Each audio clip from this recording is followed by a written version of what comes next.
Top quality और consistent performance के लिए सिर्फ सिल्वर पंप्स एंड मोटर्स, नाम याद रखना। જૂનાગઢની લીલી પરિક્રમામાં પુણ્યનું ભાથું બાંધવા મોટી સંખ્યામાં યાત્રિકો ઉમટી રહ્યા છે।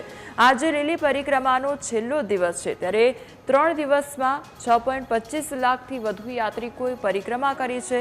પરિક્રમાના સમગ્ર રૂટ પર જૂનાગઢ પોલીસે 42 રાવટી કાર્યરત કરી છે, તેમજ સાથે ભવનાથ તળેટીથી પરિક્રમાના રૂટ પર ડ્રોન કેમેરાથી બાજ નજર રાખવામાં આવી રહી છે।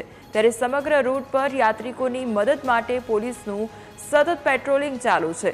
ન માત્ર સુરક્ષા પણ લોકોની સાથે પોલીસ પરિવારની જેમ વર્તન કરી રહી છે।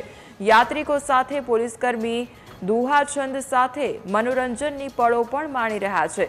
પરિક્રમાના 3 દિવસમાં કુલ 46 બાળકો, 92 મહિલા અને 63 વૃદ્ધોને શોધી પરિવારજનો સાથે મિલાપ કરાવ્યો હતો, જ્યારે 1457 શંકાસ્પદોની તપાસ કરી 162 સામે અટકાયતી પગલાં પણ ભરવામાં આવ્યા હતા।